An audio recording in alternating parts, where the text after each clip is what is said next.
Boa tarde. Neste trabalho, eu fiquei responsável por falar sobre os órgãos reprodutivos de fêmeas bovinas. O sistema reprodutivo das fêmeas se divide em vulva, vestíbulo, vagina, cervix, útero, ovidutos e ovário. Então vamos lá. Tudo começa com a vulva. A vulva é a abertura externa do aparelho genital feminino e é formada pelos lábios maiores. Próximo à vulva se encontra o vestíbulo, que é uma região onde os tratos reprodutivo e urinário se encontram. Ela se estende da vulva até a abertura da uretra, e também nela está localizado na porção ventral o clitóris. A vagina. A vagina é o órgão copulatório feminino e também é onde o reprodutor vai ejacular, né? Numa suposta monta natural, é aí que o touro vai ejacular. Agora temos o colo uterino e a cervix, que funciona como uma barreira de proteção, que separa o útero da vagina, que é um ambiente muito contaminado. Então, o colo uterino ele protege o útero de uma invasão bacteriana, por exemplo. Esse colo ele fica fechado. Ele só vai abrir quando a vaca estiver no cio e só vai abrir quando estiver próximo ao parto do bezerro poder passar, né? Agora, só para a gente fixar, o colo uterino é formado por vários anéis. Esses anéis são cartilaginosos, que vai abrir quando a vaca estiver no cio. Por aí que passa o espermatozoide, já que na monta natural o touro vai ejacular na vagina. Aí a gente pensa assim, como deve ser numa inseminação artificial? No caso de uma inseminação artificial, a pessoa vai ter que passar o aplicador por esses anéis e depositar o sêmen na saidinha da cervix, no começo do corpo do útero. Agora temos o útero, que é formado pelo corpo uterino e por dois cornos, e é onde vai abrigar o feto durante a gestação. Por isso que tem todo aquele processo do colo uterino proteger o útero de uma invasão bacteriana, porque seria fatal para o feto uma bactéria introduzir no útero. Aí depois dos dois cornos se encontram as trompas ou oviduto, que é onde acontece a fecundação do óvulo com o espermatozoide. E por fim, temos o ovário, que é onde vai produzir os óvulos e os hormônios progesterona e o estrógeno, que é produzido após a ovulação pelo corpo lúteo. Enfim, esse é o aparelho reprodutor das fêmeas bovinas. Boa tarde, eu vou falar sobre o ciclo estral. Bom, o ciclo estral é o período reprodutivo das fêmeas, contado em dias. Esse ciclo varia de acordo com a espécie de cada animal. Existem também alguns animais que durante um período do ano não manifestam cio, e outros que ciclam o ano inteiro.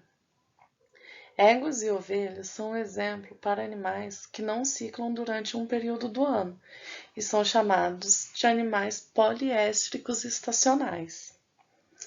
O ciclo estral pode ser dividido em duas fases, a fase folicular e a luteínica. A fase folicular é caracterizada pelo desenvolvimento do folículo, que é uma estrutura ovariana que contém o óvulo. Já a fase luteínica caracteriza-se pelo desenvolvimento do corpo lúteo, que é uma estrutura ovariana que mantém a gestação. A duração do ciclo limita a cobertura, ou seja, é ela quem nos diz a fase de receptividade sexual dos animais. Vários fatores podem intervir na duração do ciclo estral. Esses fatores podem ser o estresse, a ambiência, a condição corporal do animal, entre outros fatores. Essa variação acontece até mesmo dentro da mesma espécie. Aqui do lado temos uma imagem que nos mostra dados a respeito da duração do ciclo estral em alguns animais. A duração do ciclo estral das ovelhas são de 16 a 17 dias. A duração do cio são em 24, 36 ou de 32 a 40 horas. E elas ovulam de 30 a 36 horas a partir do início do cio. A cabra tem a duração do ciclo estral de 21 dias em ciclos curtos, a porca de 19 a 20 dias, a vaca de 21 a 22 dias, com a duração do cio de 18 a 19 horas, e o momento da ovulação da vaca é de 10 a 11 horas após o final do cio. O ciclo estral é uma complexa interação hormonal e ele é regulado por mecanismos endócrinos e neuroendócrinos. Dentre esse mecanismo, tem alguns hormônios que se destacam. Um deles é o GnRH, que é o hormônio liberador de gonadotrofinas, ou seja, ele libera o FSH e o LH. O FSH é um hormônio folículo estimulante. Ele estimula o crescimento dos folículos pré-ovulatórios. E o LH é o hormônio que estimula a ovulação em si. Ele mantém também o corpo lúteo formado após a ovulação e garante assim a gestação. O ciclo estral é bem complexo, então é muito difícil da gente conseguir falar certinho como que funciona, mas eu vou tentar explicar. Os animais, quando vão entrar no cio, é através da hipófise que eles recebem essas, como se fossem essas orientações, né? E aí o GnRH tá lá e ele vai balanceando a liberação do LH e do FSH. O FSH é liberado em grandes quantidades para que os folículos possam crescer, né? Então, quando chega e ele fica já maior e se torna um folículo pré-ovulatório, ele precisa do LH para ele poder, para poder acontecer a ovulação em si. Então, ou seja, daí diminui a quantidade de liberação de FSH e aumenta a quantidade de liberação do LH. Após a ovulação, o óvulo ali pode ou não ser fecundado, mas durante esse meio tempo, o LH mantém a liberação de progesterona alta. Ele aumenta a liberação de progesterona, para que caso ocorra a fecundação, o útero consiga manter a gestação, certo? Em alguns animais, como por exemplo a vaca, o corpo lúteo se mantém durante uma boa parte da gestação, com a liberação da progesterona, porque a placenta não é capaz de liberar grandes quantidades de progesterona para manter a gestação. Então, ou seja, ele fica durante boa parte da gestação. Aqui do lado a gente tem uma tabela também que explica um pouco melhor tudo isso que eu quis dizer. O GnRH ele é liberado pelo hipotálamo e promove a liberação do FSH e do LH. O FSH é liberado pela hipófise anterior e ele estimula o desenvolvimento folicular e a secreção de estrógenos. O LH vem também da hipófise anterior e estimula a ovulação, a formação e a manutenção do corpo lúteo.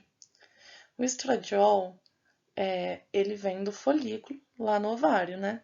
Ele estimula a manifestação do cio. Aqueles sinais que a gente vê que o animal realmente entrou no cio, cada espécie com a sua particularidade. E ele também libera LH. A progesterona vem do corpo lúteo do ovário, como eu disse, e é ela que é responsável pela manutenção da gestação.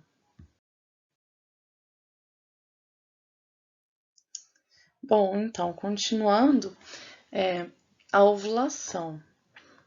A gente pode dizer assim, talvez erroneamente, mas eu creio que não, que a ovulação é o resultado de todos esses processos, de todos esses dias do ciclo estral, né? Até então, tem muita gente que marca a ovulação ali como dizendo que é o dia zero. Após a ovulação, o óvulo pode ou não ser fecundado, né? Depende se o animal foi montado, foi coberto, né? Então, esse é o resultado final da ovulação. É o resultado final do ciclo, na verdade, né? É a ovulação. Aqui a gente tem um gráfico também que mostra a ação dos hormônios em relação à ovulação. Se a gente perceber certinho como está o gráfico, que ó, após o pico de LH, né, que chegou lá em cima no máximo, é que ocorre a ovulação, ou seja, é ele que estimula a ovulação em si.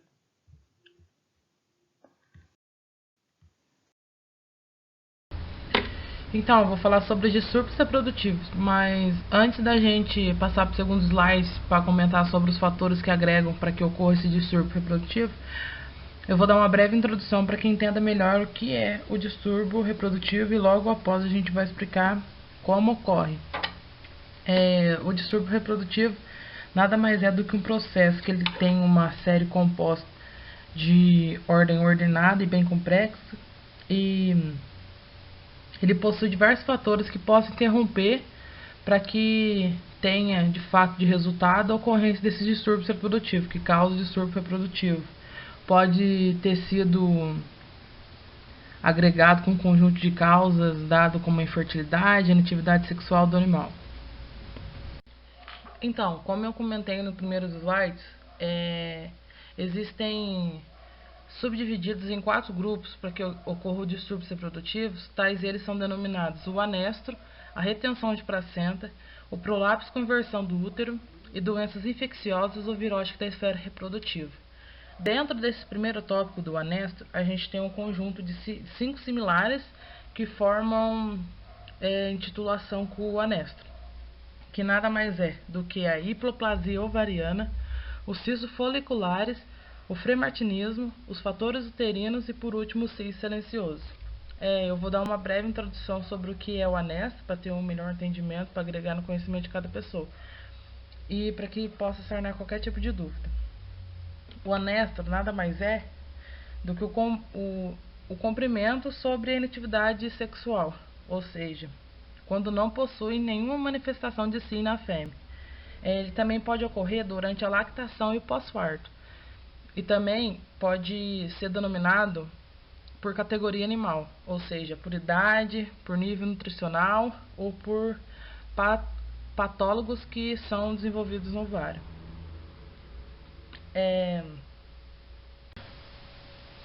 Então, não deixando como menos importante, dentro do anestro a gente possui incidências, e uma dessas incidências é o atingimento do ovário e do útero da fêmea, que sempre vai coincidir com o anestro pós-parto. Agora eu vou comentar um pouco sobre as 5 similares que formam o conjunto com o anestro. Como primeiro, a hipoplasia ovariana. Possui 2 tipos de hipoplasia ovariana, tanto a parcial como a total, e elas sempre vão atingir de um ou os 2 ovários da fêmea. Sempre vão apresentar sinais de superfertilidade ou de infertilidade do animal. Como eu comentei no primeiro slide, que o conjunto de causas sempre vai ser a inatividade sexual do animal ou a infertilidade, e tá aí a danada. Eles sempre vão ter incidência baixas em bovino, mas nos outros animais o índice é maior. Agora eu vou caracterizar a hipoplasia parcial e a total. Na hipoplasia parcial, sempre é caracterizado como cios que são irregulares e são espaçosos demais, ou seja, isso vai prejudicar a fêmea, porque ela vai ter um cio irregular e ainda com espaço maior ainda. Já na hipoplasia total, E bilateral, como é denominado, os animais irão apresentar no trato infantil deles, eles nunca vão manifestar cio algum, ou seja, a fêmea que tiver a hipoplasia total, ela nunca vai apresentar nenhum manifesto de cio. Prosseguindo aí na linha de raciocínio, vou falar sobre os cistos foliculares, que eles são nada mais do que denominados folículos que acumulam uma grande quantidade dos fluidos. Mas eles possuem um problema. Qual é esse problema? É que eles não deixam ovularem. Então a fêmea não vai ovular quando tiver cisto folicular. Essa incidência sempre vai atingir com frequência no rebanho leiteiro, ou seja, no gado de corte, no rebanho de corte, a incidência vai ser menor. E sempre isso vai ter ocorrência nos 3 primeiros meses de lactação, ou seja, a vaca está lá, nos 3 primeiros meses de lactação da vaca, vai ter esses cistos foliculares, é perigoso ocorrer esses cistos foliculares. Eu coloquei como observação aqui que a vaca que tiver que apresentar esses cistos foliculares, ela sempre vai exibir uma manifestação sexual intensa, que é denominado e caracterizado como ninfomania. E ela sempre vai apresentar sinais de intervalos irregulares, ela sempre vai estar com a cauda elevada, os ligamentos sacrodiáticos dela, e sempre vai ocorrer corrimento de muco pela vulva dela. Continuando, a gente vai comentar um pouco sobre o femartinismo, que nada mais é do que uma modificação das estruturas no trato reprodutivo da fêmea, ou seja, isso ocorre durante a vida intrauterina da fêmea. Sempre assimila a gêmea de um bezerro macho. E a genitália externa dela, ela sempre vai conter exceções, sendo assim assemelhado às fêmeas normais. E ela sempre vai ter o tamanho da vagina reduzido. Prosseguindo aí na linha de raciocínio, eu vou comentar agora sobre os fatores uterinos. Prosseguindo aí, eu vou falar sobre os fatores uterinos, que nada mais que eles são caracterizados como a distensão do útero, ou seja, devido a certas condições patológicas que a fêmea é submetida, ocorre isso. Denominados ela e caracterizado como piometra, mumificação e maceração fetal. Elas sempre vão ter associamento à persistência ao corpo lúteo, né? E sempre vai ter uma consequência, ou seja, ela vai inibir a manifestação dos ciclos estrais regulares. Como último do conjunto do anesto, eu vou falar sobre o cio silencioso, que é sempre a caracterização com ocorrência de ovulação, ou seja, sem apresentação de sinais externos, ou seja, a fêmea ela vai estar no cio e ela não vai apresentar nenhuma manifestação do cio, ela não vai ter micção e entre outros. Sempre vai ser um índice elevado em animais subnutridos, ou seja, sempre vai ocorrer nos primeiros 60 dias do pós-parto nas vacas de corte, que sempre estão amamentando os bezerros. E em vacas leiteiras, que são submetidas a mais de 3 ordenhas por dia, ou seja, essas vacas que são submetidas a mais de 3 ordenhas, elas vão ter ocorrência de resultado, de agregamento, o cio silencioso, porque elas estão sendo submetidas mais do que elas podem por dia. E sempre que a vaca do rebanho de corte estiver aumentando os bezerros, ela vai também ser submetida a isso, ao cio silencioso. Ocorre em algumas vacas. Então, continuando aí no assunto, a gente vai falar sobre retenção de placenta.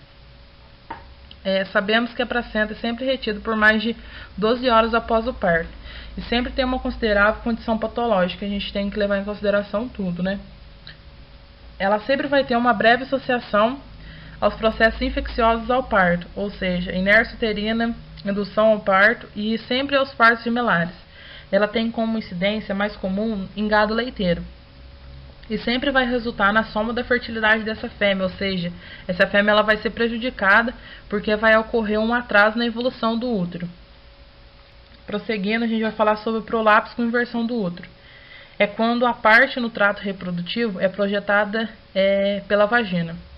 E sempre vai ter um ocorrimento algumas horas que ocorre o parto. E sempre vai ser incomum nas vacas floríferas estabuladas e também de partos gemelares. E vão possuir relaxamentos excessivos dos ligamentos pélvicos. Como último tópico, a gente vai falar sobre doenças infecciosas ou viróticas da esfera reprodutiva.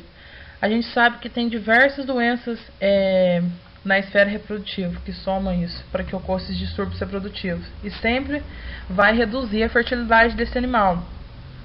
Tais elas como a vibrose, a brucelose, a leptospirose e a diarreia viral dos bovinos e infecções uterinas. E entre várias outras doenças. É recomendado que busque atendimento a um profissional que entenda sobre o assunto e que ele possa obter um controle sobre vacina, sobre métodos de vacina, recuperar aquelas que aconteceram, né, que ocorreram e evitar para que não ocorra em outros animais. Boa tarde a todos. Vou falar sobre o controle do ciclo estral. As principais razões para se controlar o estro são a utilização de inseminação artificial. A vantagem desse meio é com que você não possua machos na sua fazenda, o que é mais caro. Outra razão é a melhoria genética do rebanho. A utilização da inseminação artificial possibilita com que você adquira sêmen de machos campeões, e isso leva a uma elevação na produtividade, tanto para a carne quanto para o leite. E época mais adequada. Possibilita ao criador a escolha da época do ano mais adequada para iniciar os trabalhos de inseminação, o que permite o melhor uso da mão de obra.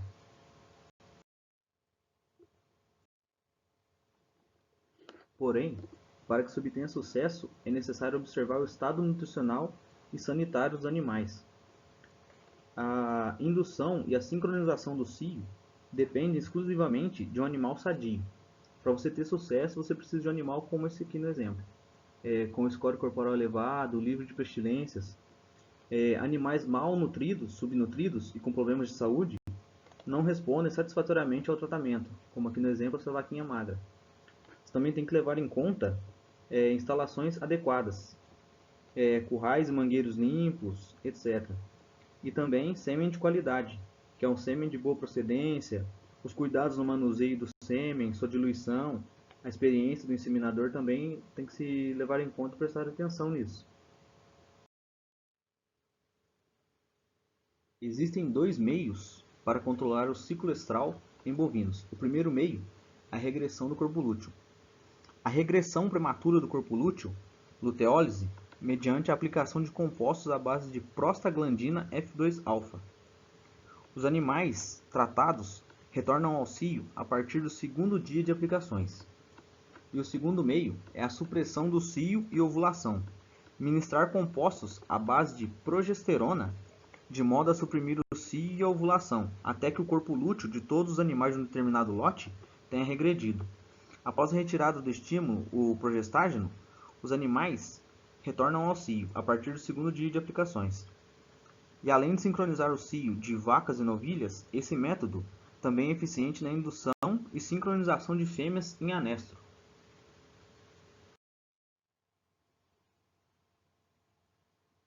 Sincronização com prostaglandina F2-alfa. A utilização da prostaglandina F2-alfa para o controle do cio e ovulação é recomendada apenas para animais com ciclo estral regular e que possuam corpo lúteo funcional. Como a prostaglandina induz a regressão prematura do corpo lúteo, a luteólise, ela só deve ser aplicada entre o 6º e o 18º dia do ciclo estral, que é quando o corpo lúteo é funcional. O poder luteolítico da prostaglandina aumenta à medida que ocorre a maturação do corpo lúteo, e isso é perto do 10º dia do ciclo estral. O retorno do cio ocorre a partir do segundo dia após o tratamento, e a inseminação ela pode ser efetuada de acordo com a manifestação do cio, ou em horário predeterminado, sem observação do cio.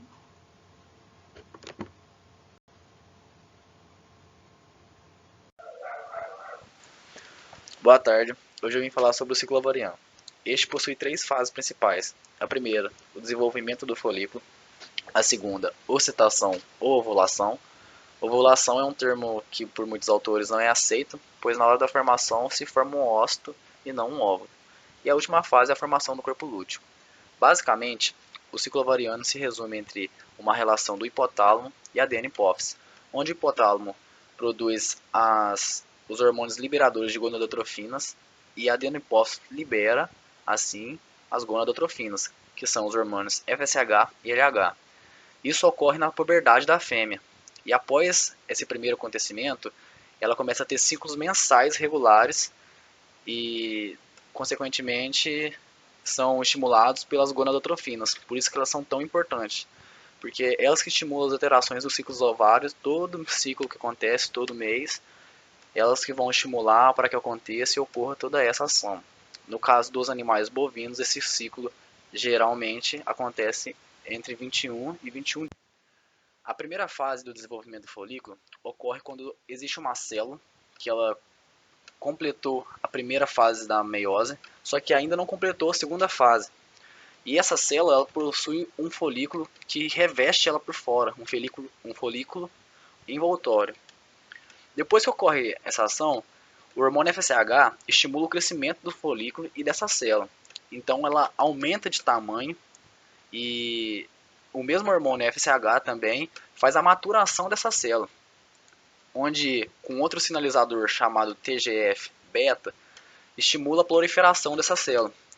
Com isso, ocorre dentro da célula um antro. Antro seria um espaço escuro, onde ele é preenchido com líquido folicular. E isso acontece dentro da célula. Essa ação tem o nome de diferenciação e crescimento da célula. Em um determinado tempo, em um determinado momento, ocorrerá também um pico do hormônio LH. E isso que ele vai fazer, vai acontecer, e após esse pico de LH, que irá ocorrer a ovulação ou a ovulação. Como vocês podem ver no desenho aqui do lado, tem as primeiras fases, desde o crescimento até o líquido, até chegar na ovulação, certo? A ovulação é a segunda parte desse processo. Existem dois hormônios principais que são produzidos pelas células foliculares, ou seja, as células que têm o folículo em volta, que a gente falou no slide anterior. São elas a androcediona e a testosterona. Esses dois hormônios vão ser transformados em estrona e beta-estradiol. Isso vai fazer com que o útero se torne um órgão receptivo para poder receber o embrião, ou seja, vai fazer o endométrio entrar em fase folicular ou proliferativa. O muco vai ficar menos espesso e a secreção de LH vai acontecer pulsátil. Portanto, vai ocorrer um pulso de LH. E na metade desse ciclo, aquela célula que comentei no primeiro slide, que ela estava parada entre a meiose 1, não tinha ainda passado para a segunda fase da meiose, ela vai entrar em meiose 2, ela vai fazer a formação do oócito e de 3 corpos lúteos. Logo após isso acontece a ruptura do folículo e ocorre a ovulação ou ocitação. A gente pode observar nessa imagem que eu coloquei, a parte mais esbranquiçada é o ovário, essa protuberância, essa saliência vermelha é o folículo, e esse amarelo que está sendo exposto, secretado para fora do folículo, é o óvulo. Provavelmente essa imagem pode ter vindo de uma cirurgia através de câmera, e quando eles estavam fazendo a cirurgia, eles se depararam com, no caso essa é de um humano, a mulher estava ovulando. A terceira fase é a formação do corpo lúteo. Depois que esse folículo matura, ele vai virar uma célula diferente e vai ocorrer o pico de LH e ele vai ovular.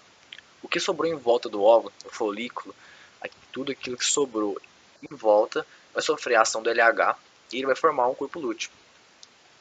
O corpo lúteo é muito importante porque ele é responsável pela secreção do estrógeno e principalmente da progesterona. A progesterona ela é responsável por não deixar, na verdade, por reduzir a atuação dos hormônios de LH e FSH, e isso vai evitar a liberação de um outro ovócito, já que esse já está na metade do caminho do ciclo ovariano. E é necessária a formação do corpo lúteo para o ovário ficar receptivo para o embrião. Como podemos observar aqui embaixo, o corpo lúteo ele é representativamente nessa figura, mas também na prática ele tem um aspecto mais amarelado. E podemos observar todo o ciclo entre o folículo, a maturação do folículo, onde ocorre a expansão da célula, a presença do líquido folicular, a ovulação e até a chegada do corpo lúteo, certo? E por último temos um corpo lúteo degenerado. Eu vou falar dele no próximo slide. E por fim, o que acontece com o corpo lúteo? Se ele não fecundar, ele vai acabar se degenerando e vai virar um tecido cicatricial, denominado corpo albicans. Se antes ele tinha um aspecto amarelado, agora ele já tem um aspecto esbranquiçado. E se ele fecundar, ele vai virar um corpo lúteo gravídico. O embrião vai secretar HCG, que é o hormônio da gonadotrofina, e esse hormônio irá atuar sobre o corpo lúteo para não deixar ele degenerar, porque ele já foi fecundado e recebeu o embrião. E esse corpo lúteo, até o quarto mês de gestação, vai secretar progesteronas. O nível de progesterona durante a gestação sabemos que é alto, para inibir a excreção dos hormônios LH e FSH, e para que não ocorra a liberação de um novo ócito. Essa foto que eu coloquei aqui, eu tirei numa das fazendas que a gente faz, que eu presto estágio, e esse aí foi no dia do diagnóstico de animais de corte. Essa é uma fêmea gestante de 31 dias. Se vocês observarem, como eu falei nos primeiros slides, ou nos slides anteriores, a célula está expandida, preta, ela dentro dela tem o líquido folicular, ela tem um aspecto de uma laranja. E onde a célula está indicando, está um embrião com 31 dias. Esse é um diagnóstico real, feito há pouco tempo. E é isso que acontece quando o corpo lúteo é fecundado. O sucesso para um programa de sincronização depende de uma... Eu vou falar um pouquinho sobre cada tópico. Eu vou começar nesse falando sobre o score da condição corporal do animal. Na foto a gente consegue observar que essa vaca com score corporal 2, né? Não é uma vaca muito saudável, ela está bastante magra. Talvez na hora da reprodução ali ela não vai conseguir ter todos os nutrientes para suprir ela e o próprio feto. E o nosso corpo, né? O corpo animal, ele vai tentar ao máximo manter o bebê vivo.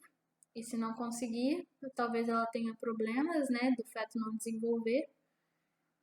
E, infelizmente o produtor talvez nem saber disso e tá gerando ali um animal mumificado, ou ela tenha alguns problemas para mostrar que esse feto não está se desenvolvendo.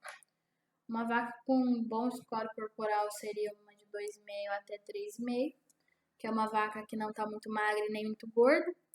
Ela vai conseguir ter nutriente para ela própria e para o animal também, né, para o feto, e não vai ter complicações na hora do parto.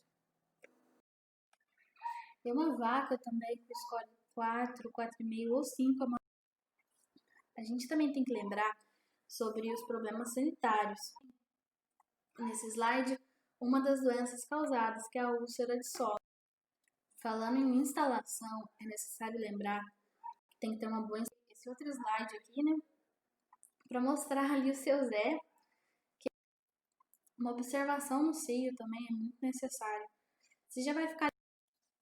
O inseminador experiente também, ter um cuidado com o sêmen também é muito necessário. O sêmen, ele um sêmen de qualidade também comprovada, né? Não adianta nada você pegar o sêmen ali de uma fazenda que está começando, se você não sabe a qualidade, né, a eficiência daquele sêmen também, a gente pode escolher a sexagem, né? Então é necessário sempre, tem muitas empresas boas no mercado, né, com qualidade de sêmen muito boa.